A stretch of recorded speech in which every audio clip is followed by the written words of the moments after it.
नमस्कार, मी तृप्तीच किचन कट्टा परिवाराकडून तुम्हाला सर्वांना दिवाळीच्या खूप खूप मंगलमय शुभेच्छा। तर आज आपण मस्त वरून भरपूर लेयर असणारी, वरून खुसखुशीत आणि आतमध्ये मस्त खमंग सारण असणारी करंजी कशी बनवायची हे बघणार आहोत। खरं तर ही करंजी बनवायला खूप सोपी आहे। थोडेशा काही टिप्स तुमच्या जर लक्षात आल्या ना तर तुमची ही करंजी अशीच खुसखुशीत आणि भरपूर लेयरवाली बनेल। तुम्ही इथे बघू शकता मस्त करंजी झालेली आहे, आतमध्ये गच्च असं सारण भरलंय आणि वरून भरपूर लेयर्स आलेले आहेत। ही करंजी खाताना लेयरचा खुसखुशीतपणा आणि सारणाचा खमंगपणा असा दोन्हीचा स्वाद तुम्हाला मिळेल। आज मी तुमच्यासोबत बरोबर 100 करंजीसाठी लागणारं अचूक सारण आणि यासाठी पारीला किती साहित्य लागणार आहे, किती पिठं लागणार आहे याचंही अचूक मोजमाप मी तुमच्यासोबत शेअर करणार आहे। या साठ्याच्या करंज्या आहेत तर साठासुद्धा अजिबातच वायाला जायला नको, यासाठी किती साठा घ्यायचा याचं सुद्धा अगदी अचूक प्रमाण मी तुमच्यासोबत शेअर करणार आहे की जेणेकरून तुमचं सारणसुद्धा उरायला नको आणि पीठसुद्धा कमी पडायला नको। तर सगळ्यात आधी सारण आपण बनवायला घेऊ। सारण बनवण्यासाठी इथे मी खोबरं किसून घेतलेलं आहे। खूप जाड खोबरं किसायचं नाही। आपल्याला सारणासाठी बरोबर इथे अर्धा किलो खोबरं लागणार आहे। आता खोबऱ्याच्या तुलनेमध्ये रवा नेहमी थोडा कमीच घ्यायचा, नाहीतर खूप रवा करंजीमध्ये लागतो आणि थोडासा तो कचकच लागतो। यासाठी खोबऱ्याचं माप थोडंसं जास्त ठेवायचं आणि रवा बरोबर इथे मी 300 ग्रॅम घेतलेला आहे। रवा घेत असताना अजिबात हा जाड रवा घ्यायचा नाही, हा बरोबर 0 नंबरचा रवा असायला हवा।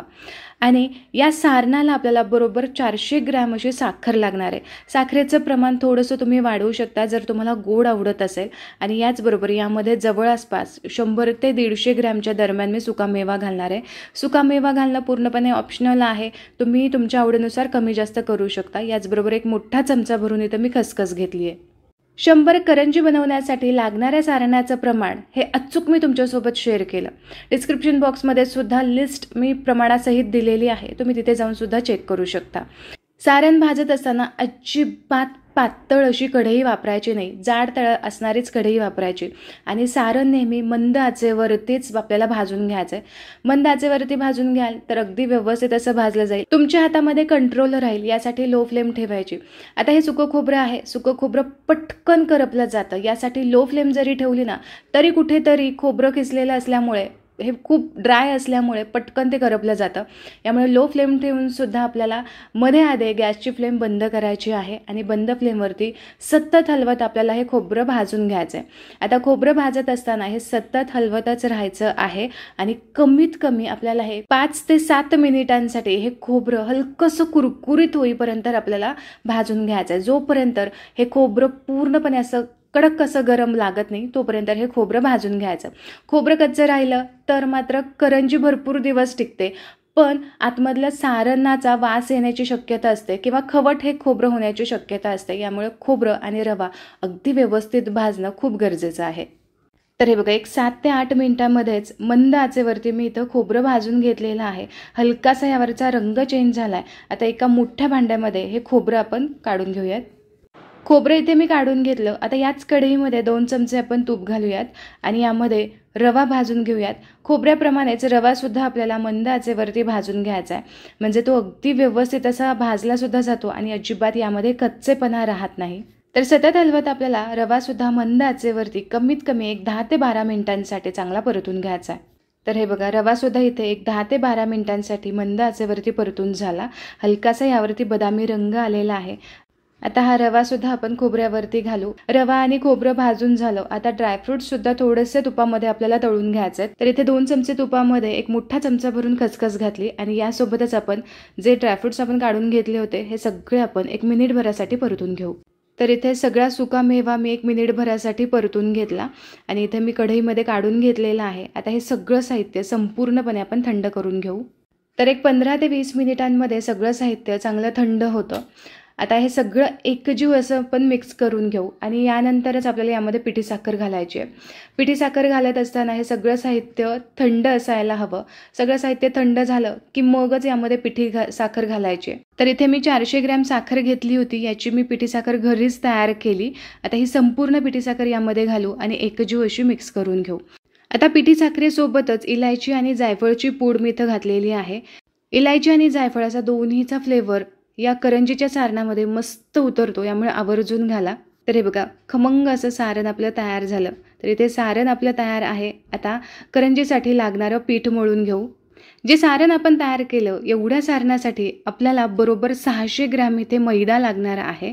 आता करंजी मस्त खुसखुशीत व्हावी यासाठी आपल्याला यामध्ये रवा घालायचा आहे. मैद्याच्या निम्मा इथं रवा असायला हवा. तर हे बघा 600 ग्रॅम आपण मैदा घेतला होता, तर यासाठी इथे मी बरोबर 300 ग्रॅमवरून रवा घेतलेला आहे. रवा हा 0 नंबरचाच घ्यायचा आहे, म्हणजे अगदी बारीक असणारा घ्यायचा. याचबरोबर हा कच्चा असायला हवा, अजिबात भाजलेला घ्यायचा नाही. अगदी पाव चमचा यामध्ये मी घातलेला आहे मीठ. घातलेलं साहित्य एकजीव मिक्स करून घेऊ. आता यामध्ये आपल्याला परफेक्ट असं मोहन घालायचं आहे. यासाठी इथं मी बरोबर 25 ग्रॅम असं तूप घेतलेलं आहे. म्हणजे जे घरातली रेग्युलर पळी असते तर 2 पळी भरून मी कडकडीत मोहन गरम करून घेतलं आहे. हे मोहन आपल्याला या पिठामध्ये घालायचं आहे. खूप जास्त सुद्धा आपल्याला इथे मोहन घालायचं नाही, नाहीतर करंजी खूप जास्त तेल पिते. आता हे मोहन सगळं एकजीव असं या पिठाला लावून घेऊयात. एक 2 ते 3 मिनिटांसाठी हे मोहन मी पिठाला चांगलं चोळून घेतलं. आता यानंतर मात्र घट्टसर असा गोळा आपल्याला मळून ठेवायचा आहे. यासाठी एकदम पाणी न घालता थोडं थोडं करतच यामध्ये पाणी घालायचं आहे आणि घट्टसर असा गोळा मळून घ्यायचा आहे. सुरुवातीलाच आपल्याला हे पीठ थोडं घट्ट ठेवायचं आहे. हवं असेल तर आपण नंतर ते थोडंसं सैलसर करू शकतो, पण सुरुवातीलाच जर तुम्ही सैलसर ठेवलं तर मात्र नंतर कंट्रोल आपल्याला राहत नाही. यासाठी सुरुवातीपासूनच हे जे कणिक आपण मळून घेतो हे घट्टच ठेवायचं. तर हे बघा एक पुरीपेक्षाही थोडंसं घट्ट असं कणिक मी इथं मळून घेतलं आहे. आता यावरती झाकण ठेवू. घातलेला रवा यामध्ये चांगला भिजू देऊ आणि कमीत कमी 20 मिनिटांसाठी हे आपण असंच ठेवूयात. जोपर्यंत पीठ भिजलं जात आहे तोपर्यंत आपण साठा बनवून घेऊयात. यासाठी एका बाउलमध्ये 2 मोठे चमचे भरून आपल्याला रवाळ तूप घ्यायचं आहे. साठा बनवण्यासाठी थोडंसं रवाळ असणारंच तूप हवं असतं, अजिबात इथे पातळ तूप घ्यायचं नाही. आता 2 चमचे भरून आपण इथे तूप घेतलं. यासाठी बरोबर 5 ते 6 चमचे तुम्ही इथं कॉर्नफ्लॉवर किंवा तांदळाची पिठी घ्यायची आहे. 2 चमचे रवाळ तुपासाठी इथे मी 5 चमचे भरून कॉर्नफ्लॉवर घेतलेला आहे. आता हे कॉर्नफ्लॉवर आणि तूप चांगलं एकजीव मिक्स करून घेऊ. तर हे बघा इथे मस्त साठा तयार झाला. जरी तुम्हाला हा साठा थोडासा कमी वाटत असला तरीसुद्धा हा साठा अगदी व्यवस्थित पुरला जातो. साठा तयार झाला. आता इकडे मिश्रणसुद्धा 20 ते 25 मिनिटांसाठी मी चांगलं भिजू दिलं होतं. आता तुम्ही इथे बघा हे हलकंसं मऊसर मला जाणवते, म्हणजेच यामधला जो रवा आहे तो अगदी परफेक्ट असा भिजला गेलेला आहे. तरीसुद्धा हे मिश्रण अजूनही घट्ट आहे. मिनिटभरासाठी हे कणिक मी चांगलं मळून घेतलं. आता चपातीच्या उंड्यापेक्षा थोडासा मोठा गोळा घ्यायचा आहे. तर यासाठी आपण इथे 4 उंडे घेतलेले आहेत. आता जे उरलेलं पीठ आहे ते असंच न ठेवता हे झाकून ठेवायचं आहे आणि आता याच्या 4 चपात्या आपण लाटून घेऊयात. नेहमी उंडा हातावरती थोडासा चोळून घ्यायचा, मळून घ्यायचा आणि मगच लाटायला घ्यायचा. आता यानंतर जशी आपण चपाती पातळ अशी लाटून घेतो अगदी त्याच पद्धतीने हा उंडासुद्धा आपल्याला अगदी पातळ असा लाटून घ्यायचा आहे. तर हे बघा इथे एक चपाती आपली लाटून झालेली आहे. अशी मस्त अशी पातळ मी लाटून घेतली आहे. आता एका ताटामध्येही काढून घेऊ आणि अशाच पद्धतीने बाकीच्या चपात्यासुद्धा आपण लाटून घेऊ. तर इथे 4ही उंडे मी लाटून घेतलेले आहेत. आता एकेका चपातीला आपण इथे साठा लावून घ्यायचा. साठा लावत असताना खूप जास्त साठा लावायचा नाही, अगदीच हा फक्त चपातीला या पुसून घ्यायचा आहे. हे बघा या पद्धतीने. खूप जास्त जर तुम्ही साठा लावलात ना तर मात्र लेअर व्यवस्थित येतील, पण खूप तुपकट अशी ही करंजी होते आणि खूप तेलसुद्धा शोषून घेते. यासाठी कमीत कमी साठा आपल्याला लावायचा आहे. साठा जरी कमी लावला तरीसुद्धा छान लेअर येतात आणि आपल्याला पारीसुद्धा अगदी परफेक्ट व्यवस्थित लाटता येते. पारी लाटत असताना अजिबात ही फाटली जात नाही. एका चपातीला व्यवस्थित साठा लावून झाला की यावरती दुसरी चपाती ठेवायची आहे आणि आधीप्रमाणेच यालासुद्धा अगदी पुसून फक्त थोडासा साठा लावून घ्यायचा आहे. आणि आता याच पद्धतीने तिसऱ्या चपातीला सुद्धा आपल्याला साठा लावून घ्यायचा आहे.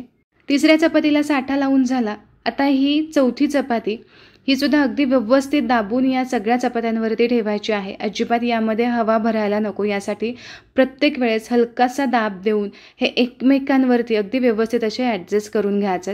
आता या चौथ्या चपातीवरती सुद्धा अगदी थोडासा असा साठा आपण पुसून घेऊयात. तर इथे चौथ्या चपातीला सुद्धा साठा लावून घेतलेला आहे. आता या पद्धतीने आपल्याला रोल करून घ्यायचा आहे. रोल थोडासा दाब देतच आपल्याला करून घ्यायचा आहे, म्हणजे आतमध्ये अजिबात पोकळी निर्माण होणार नाही. तर जसं मी व्हिडिओमध्ये तुम्हाला दाखवत आहे थोडंसं फोल्ड केल्यानंतर असा दाब द्यायचा आहे, म्हणजे व्यवस्थित असा रोल तयार होतो. तर असा संपूर्ण रोल तयार झाला की असा हा दाबून घ्यायचा आहे आणि यानंतर मात्र हा असा पोळपाटावरती थोडा फिरवून घ्यायचा आणि सगळ्या बाजूने अगदी व्यवस्थित एकसारखा करायचा आहे. तर हे बघा इथे अगदी परफेक्ट असा साठ्याचा रोल तयार झाला. आता हा रोल आपण कट करून घेऊ. तर साधारण 1 इंचाच्या अंतरावरती आपल्याला हे कट करून घ्यायचं आहे. आणि इथे तुम्ही बघू शकता याला मस्त असे लेयर सुटलेले आहेत. हे बघा मस्त पदर याला आलेले आहेत. तर हे बघा संपूर्ण रोल मी इथे कट करून घेतलेला आहे. मस्त लेयर दिसत आहेत. आता हे लाटून घेत असताना ना अशा पद्धतीने थोडंसं पुढे लेयर सरकवत आपल्याला थोडंसं दाबून घ्यायचं आहे. आणि तुम्ही इथे बघू शकता याला मस्त असे लेयर्स आलेले आहेत. आता हे लाटून घेतल्यानंतर करंजीला सुद्धा असेच पदर सुटतात. आता हे सगळे उंडे ओपन न ठेवता एका भांड्यामध्ये झाकून ठेवायचे आहेत आणि हवे आहेत तसे आपल्याला काढून घ्यायचे आहेत. आता यानंतर मस्त पातळ अशी पारी लाटून घेऊ. तर हे बघा साईडनेच आपल्याला ही लाटून घ्यायची, मध्ये अजिबात खूप जास्त जोर द्यायचा नाही. जर तुम्ही खूप जोर देऊन लाटून घेतली तर हे पदर असे ओपन होण्याची शक्यता असते. यामुळे सावकाशा पाऱ्या लाटून घ्यायच्या आणि शक्यतो साईडने लाटायच्या. तर हे बघा मस्त अशी पातळ पारी लाटून घेतली आणि यावरती मस्त असे लेयर दिसत आहेत. असे लेयर जर ओपन होत असतील ना तर हलक्या हाताने ते दाबून घ्यायचे आहेत. आता जर तुम्हाला भरपूर लेयर असणारी हवी असेल ना तर असा मध्यभागीच दाबून घ्यायची आणि मग लाटून घ्यायची. याने सुद्धा भरपूर लेयर सुटतात. इथे बघू शकता बरोबर मध्ये या लेयर्स आलेल्या आहेत, अजिबात साईडला गेलेल्या नाही. आणि याच पद्धतीने तुम्ही अशी पातळ अशी पारी लाटून घ्यायची आहे. तर हे बघा ही सुद्धा पारी लाटून झालेली आहेत आणि तुम्ही इथं लेयर बघू शकता. आत्ताच हे लेयर किती सुरेख दिसत आहेत, तळल्यानंतर तर आणखीन जास्त सुरेख दिसतील. तर इथे मी 4 पाऱ्या लाटून घेतलेल्या आहे. आता इथे माझ्याकडे अशा पद्धतीचा साचा आहे. या साच्यावरती ही पारी ठेवूयात म्हणजे एकसारख्या सगळ्या करंज्या होतात, कुठे छोट्या कुठे मोठ्या अजिबात होत नाही. लेअरवाली जी साईड आहे ती नेहमी बाहेरच्या साईडला ठेवायची म्हणजे मस्त लेअर येतात. आता यानंतर यामध्ये भरपूर सारण भरूयात. साच्यामध्ये जर तुम्ही करंज्या बनवून घेतल्या तर सगळ्या एकसारख्या सुद्धा होतात आणि याचबरोबर भरपूर सारणसुद्धा यामध्ये आपल्याला भरता येतं. तर भरपूर सारण मी यामध्ये घातलेलं आहे. साचा बंद करून घेतला. एक्स्ट्राचं पीठ आपल्याला काढून घ्यायचं आहे. तर हे बघा अशा पद्धतीने व्यवस्थित हा साचा दाबून घ्यायचा. आता अलगद साचा ओपन करून घेतला आणि यामधली करंजी बाहेर काढली. तर हे बघा अगदी सुरेख अशी करंजी आपली तयार झालेली आहे. तर याच पद्धतीने 10-1 करंज्या मी इथं करून घेतलेल्या आहेत. आता या तळूनसुद्धा घेऊ. करंजी तळताना थोडीशी पसरट असणारी कढई आपल्याला घ्यायची म्हणजे भरपूर एकाच वेळेस करंजी तळता येतात. करंजी नेहमी लो टू मिडियम फ्लेमवरती तळून घ्यायची म्हणजे परफेक्ट असे यावरती लेयर्स येतात. तुम्ही हाय फ्लेमवरती जर तळायला जाल तर पटकन ही रंग धरते आणि अजिबात लेयर सुटत नाही. करंजी जेव्हा आपण तेलामध्ये सोडतो त्यावेळेस कटाक्षाने गॅसची फ्लेम लोच ठेवायची. आता आपण एवढी करंजी बनवण्यासाठी मेहनत घेतलेली असते पण करंजी तळणं सुद्धा तितकंच महत्त्वाचं आहे. यासाठी गॅसची फ्लेम नेहमी लो ठेवायची. लो फ्लेम ठेवले की छान पदरी येतात, व्यवस्थित ते सुटले जातात. आणि करंजी 1 मिनिटभरासाठी अशीच तळू द्यायची. 1 मिनिटभर झाला की मग ही पलटी करून घ्यायची. लगेचच पलटी करण्याची घाई करायची नाही. तर साधारण ही करंजी हलकीशी खालच्या साईडने तळली गेली की मग ही पलटी करून घ्यायची. आणि यानंतर या साईडने सुद्धा आपल्याला 1 मिनिटभरासाठी अशीच तळू द्यायची. तर साधारण 1 मिनिटभरानंतर पुन्हा ही करंजी पलटी करून घ्यायची आणि सगळ्या साईडनी अगदी व्यवस्थित अशी तळून घ्यायची. यावेळेस मात्र तुम्ही गॅसची फ्लेम थोडीशी मध्यम करू शकता. मध्यम आचेवरतीही तळून घ्यायची म्हणजे व्यवस्थित रंग येतो. तर इथे तुम्ही बघू शकता मस्त रंग आलेला आहे. एक बॅच तळण्यासाठी आपल्याला कमीत कमी 5 ते 6 मिनिट लागतात. आणि तुम्ही इथे बघू शकता एकसारख्या एका रंगावरती या करंज्या तळल्या गेलेल्या आहेत आणि याचबरोबर छान यावरती पदरसुद्धा सुटलेले आहेत.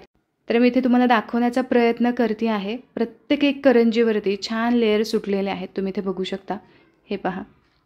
तर अशाच पद्धतीने सगळ्या करंज्या मी इथे तयार करून घेणार आहे. तर हे बघा भरपूर लेयर असणाऱ्या खुसखुशीत करंज्या इथे तयार झालेल्या आहेत.